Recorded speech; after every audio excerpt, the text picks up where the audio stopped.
America. My name is Osei-Frimpong, and I come to you live every Friday about this time. And I was gonna go a few different ways with this show, and I went exercising because I exercise, and some things cleared up for me. So we're gonna go with the dangerous individual. There's gonna be a two-parter. I'm gonna do a show this week on the dangerous individual. Next week, I'm going to do a show on the dangers of being basic. So you're in a bit of a quandary, right? You can't be dangerous and you can't be basic. This week, we're going to focus on the dangerous individual and what that means and how that is kind of actualized in our current structure. So what do I mean by the dangerous individual? Okay, so what do I mean by the dangerous individual? I also teach, right? So when I don't do this, I teach some intro classes at the University of Georgia, and I'm writing my dissertation. And this week we studied Foucault. I assigned 2 lectures from Foucault. Foucault is a 20th century kind of philosopher, political theorist from France, and he's got all these interesting things to say about the way our kind of more authoritarian apparatuses really function, right? So what the cops say they do versus what they actually do.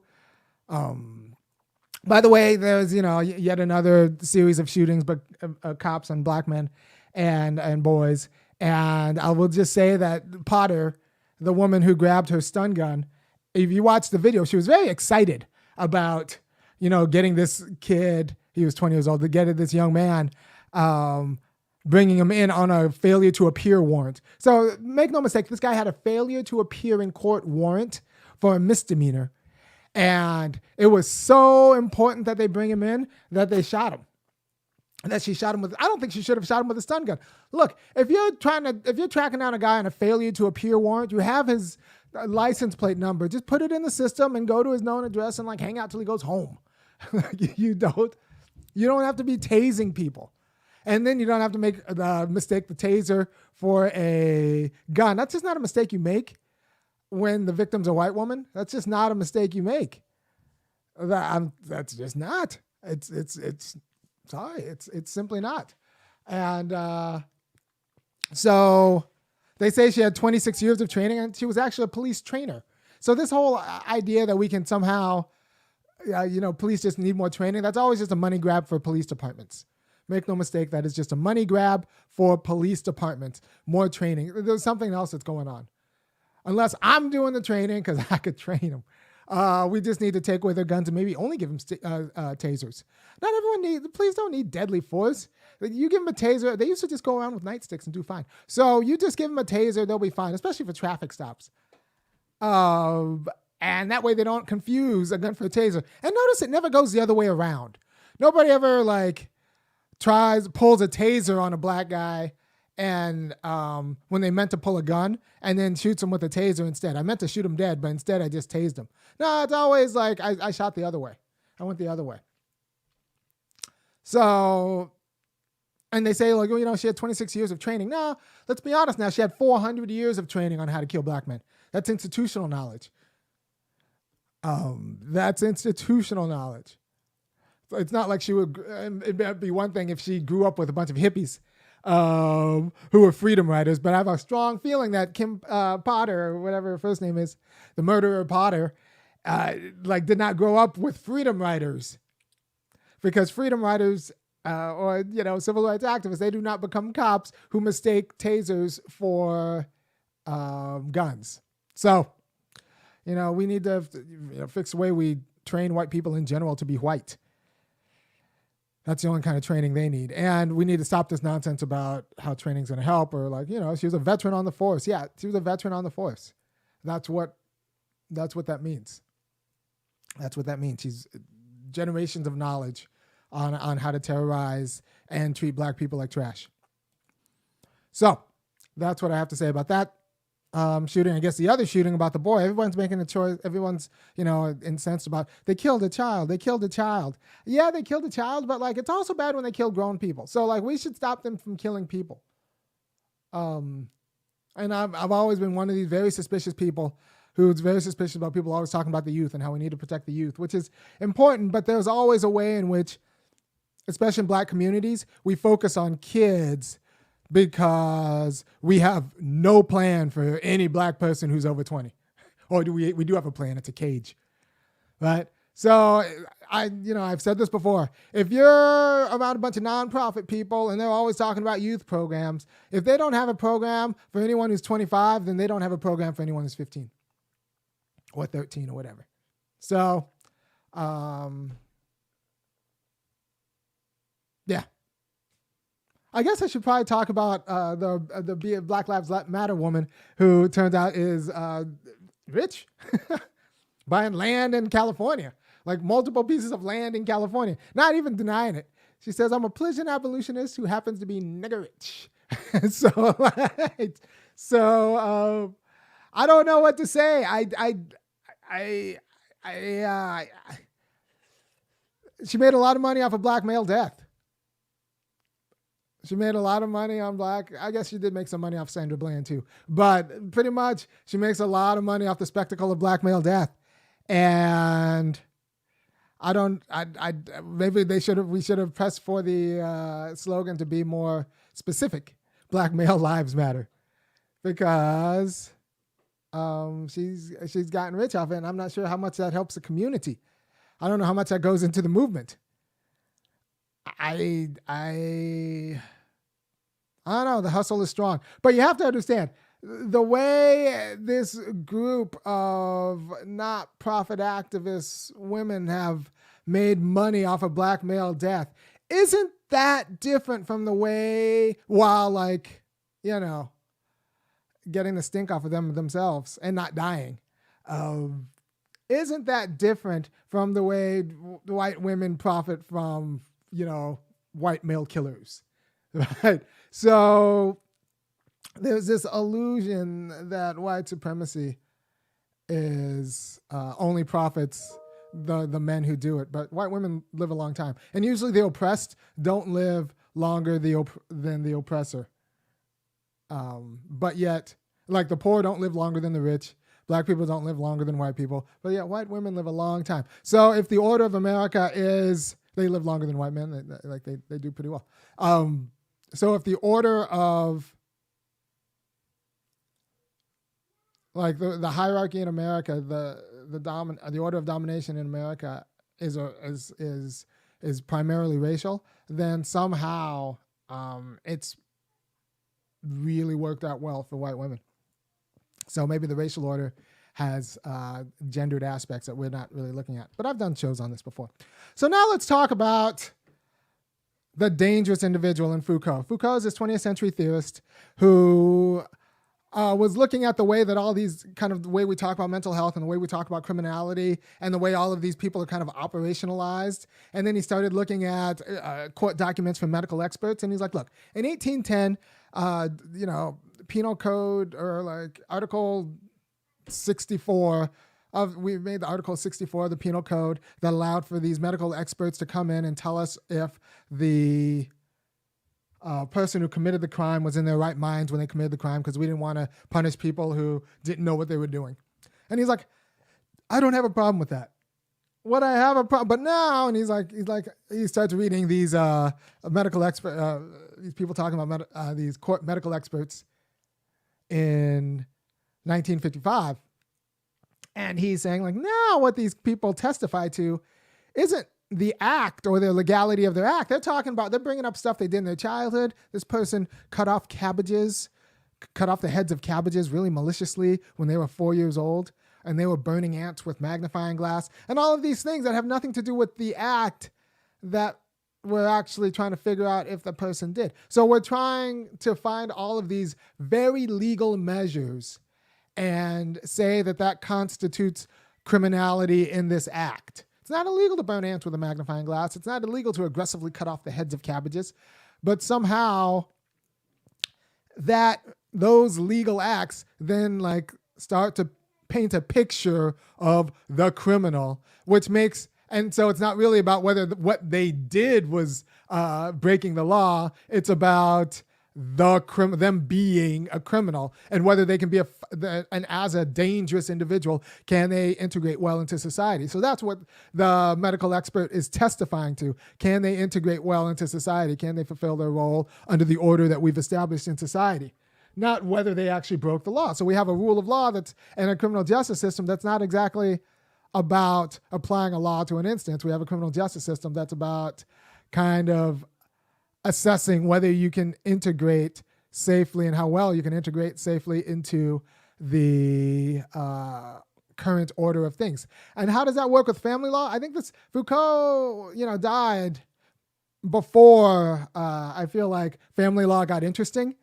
And so I'm going to talk about that after the divorce, because family law is very good because it's not about whether my spouse broke the law. It's about whether my spouse is fit to, watch over these kids. And so all of these so we bring in these medical experts for these reasons, and I'll talk about it more after the break. Peace. To the beat, y'all. Yeah. Sound good to me. Never change the ways for the world or the government. If I was the president, then I would state facts. You leave it up to me, I paint the White House black and it can feature in your front. To the beat, y'all.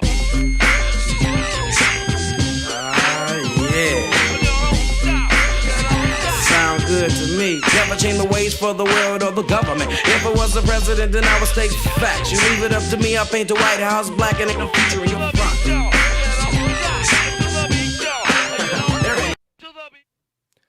So this week's show, I'm talking about Foucault, and the book is Abnormal. It's a series of lectures he gave in the 70s, and he's talking about the operation of mental health experts, the juridical medical experts. And he's like, funny, these mental health experts who are testifying in courts over the criminality of the defendant, they're not really scientists, because they kind of futz with the method. They're not really jurists. They're not really scientists, although they have some sort of authority over a true diagnosis. They're not really jurists because they're not really applying a law to an instance. And they're not really entertainers, but they have to be kind of entertaining, because if you're posing as a scientist and you're posing as a jurist, and you better at least be entertaining, or nobody's going to actually listen to what you say. So there are these they're parodies. They're grotesques. It's a grotesque expression of arbitrary power that is masked under, the science of mental health, or the legality, right? They're jurists because they're just applying the law. So they have the authority to kill like a jurist does. They have the authority to make a determination over like who gets to live or die, get put in a cage, or who gets to see their kids. They have the authority of a scientist because they have an authority over truth. But they're neither a scientist, nor are they a jurist, nor are they an entertainer. They're kind of a mix of all three, which is kind of gives a lie to either of them. But what they do is identify who's a dangerous individual. And like I said, this is, I think, the most clear in family court.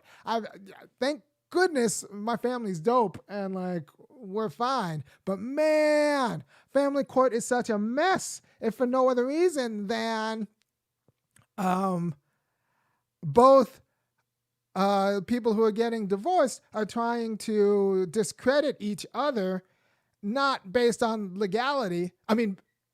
Not based on illegality, but based on things that actually are legal. So you have a law court that's not actually about law.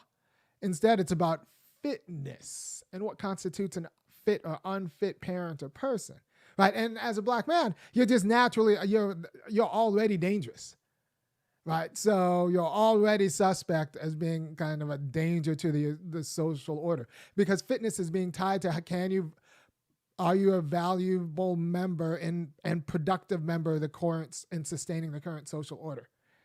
And black men were pretty much disposable. So that's like we walk in disposable. So like there's already, if that's the question, not whether you broke the law, but whether you fit into America, we already like have two strikes because America needs us not, right? Doesn't need so many of us. But so family law is fascinating. I was actually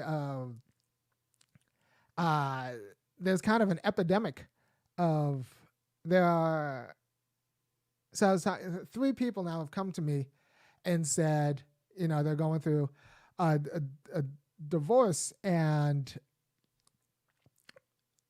these are white women, and they said, my spouse is trying to use family law in order, or use my feelings about justice and my politics about, especially like racial justice, as a means to show that I'm an unfit parent and that like my radical politics are going to be bad. So there's a way in which, and so the court then sends them to be evaluated by a medical doctor who's dubious, and then what does that mean? So what's the medical doctor evaluating them? Do they care about justice for black people too much? That's what to be a fit parent in America. Because part of what it is to be a parent in America is to raise Kim Potter, the shooter, not to care about.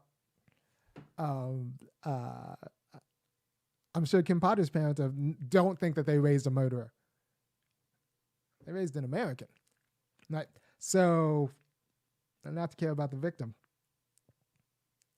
So there's this idea that family court's this place where you take the legal behavior of, a spouse, are you trying to discredit, and then kind of use that legal behavior to paint a picture of them being somehow perverse or unfit, right? And that's what Foucault's talking about in these lectures he gave in the 70s, where they're trying to identify the dangerous individual, and we use the criminal justice system, and we use the mental health discourse to kind of either pathologize this dangerous individual or criminalize this dangerous individual.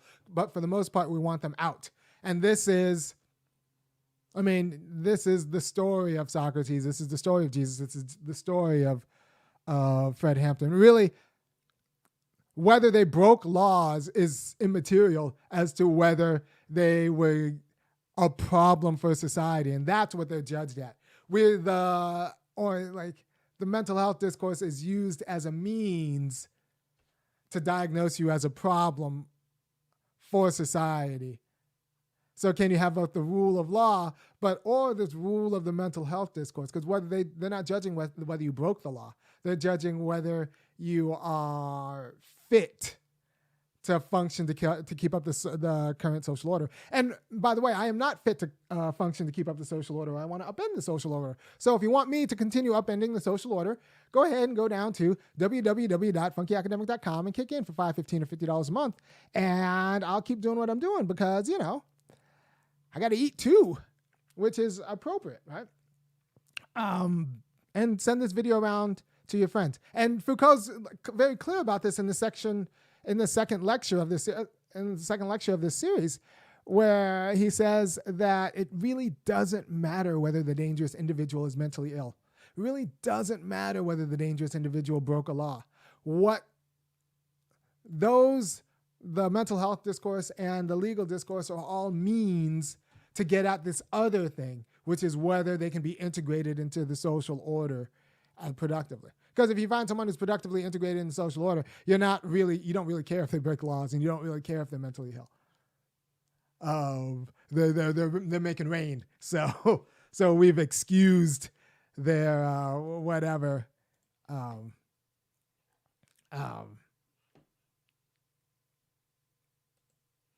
So people have the right to be people have the right to do things you don't want to do. People have the right to be perverse. And so this is it's also, there's a way in which this is a fundamental lie of the rule of law, that it's gotten rid of arbitrary power. But it hasn't gotten rid of arbitrary power. Arbitrary power just goes underground. Right? So when Judge Roberts in his confirmation hearing said, well, I'm like an umpire. I just, I call balls and strikes. I don't really judge things. I don't really make non-legal judgments. I just apply a law to an instance. Which is funny because if you talk to Major League umpires, they don't even just call balls and strikes. Like there are balls and strikes that come at the margins. They have to make a judgment. And what we want the umpire to do is be consistent through the game. But to think that it's very clear, if it's very clear, then an app can do what an umpire can do. And an app can't do what an umpire can do. Right? Because their job isn't to not think. They have to think. And this is probably going to become an issue when driverless cars come in. Like, are driverless cars when people drive, are they just following rules, or are they actually conceiving of the whole sphere of vision and seeing how they fit into the whole and making judgments that way? So this is going to be a thing with driverless cars, especially when driverless cars start hitting people and killing people. Because we have a ton of accidents now, but it's different when you're killed by an algorithm. So that's going to be a whole thing. However, so we have these medical juridical experts who are not scientists, who are not jurists, but have the authority of truth and now have the authority to determine who's guilty of being a criminal by looking at their legal behaviors over the course of their life. And they have an incredible amount of power. So it's kind of a grotesque use of power that gives the lie to the rule of law, because we're talking about people who haven't actually broken laws, but they're somehow unfit.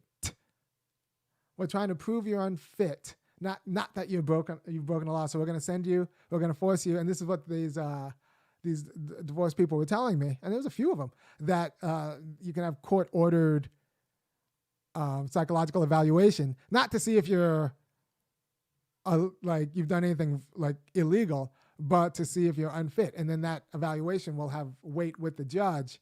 And so we pretty much, the judge will rubber stamp whatever the psychological evaluation says, right? So then we got to think about, what's this psychological evaluation person judging? And it turns out what they were judging was, you can care about racism too much and be and show signs of racial justice too much and show signs of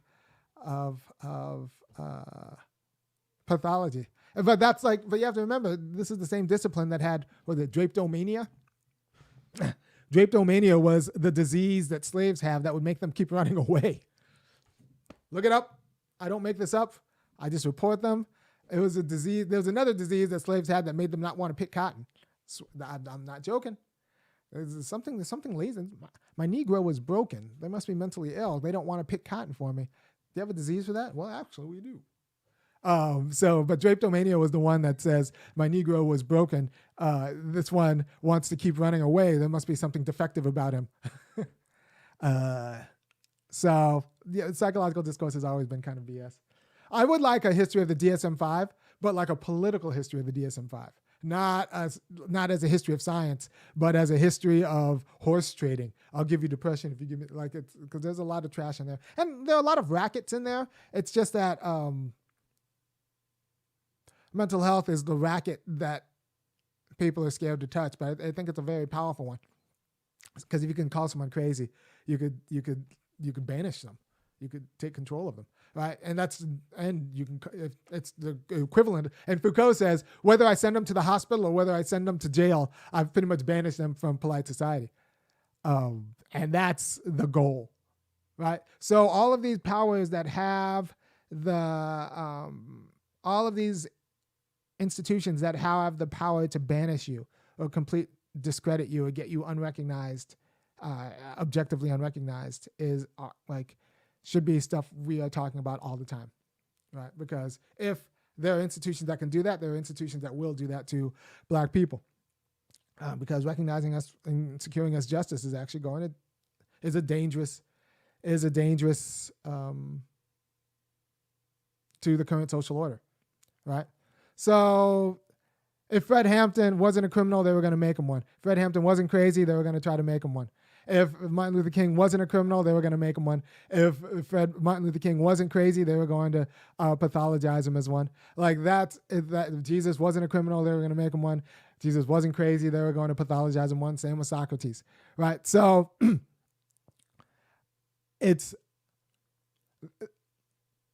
there's this illusion that the rule of law gets rid of the arbitrary and the need for arbitrary discretion and judgment in sustaining the whole society. That's not true.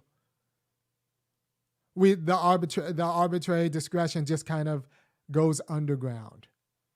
It's the police person who's like can decide to pull a taser on a guy for skipping a failure to appear, for having a failure to appear warrant on him. Like that's where the arbitrary discretion, the grotesque use of power, like comes back in society. It doesn't go away because we have the rule of law. It just kind of goes underground and unregulated in all of these kind of gross ways, right? And in the court system, it's the unregulated discretion goes to this medical juridical expert who, once again, I think this is very important. They're not actually testifying about your state of mind in the act or your criminality in what you've done. They're testifying about all of these legal things you've done through time that to paint a picture, and that's why they have to be entertaining, about you as a criminal. All right. So, excuse me. So think about that as you, and family law is a perfect place for that because it's not about whether this person broke a law. It's about whether they're fit and how can you determine someone as unfit and who's in that business and what are their politics. Like I'm pretty honest. I think America makes crappy parents like left and right who are unfit. But they're unfit in a way that might be good for the GDP, or they're unfit in a way that we've been used to. So anyway, thank you for your time. If you want to support this dangerous individual, go to the www.funkyacademic.com and kick in $5, $15, or $50 a month because, I have bills to pay. And I think, I provide a service. So I will see you next week when we do part 2 of this about why the dangers of being basic. The dangers of being basic. Peace.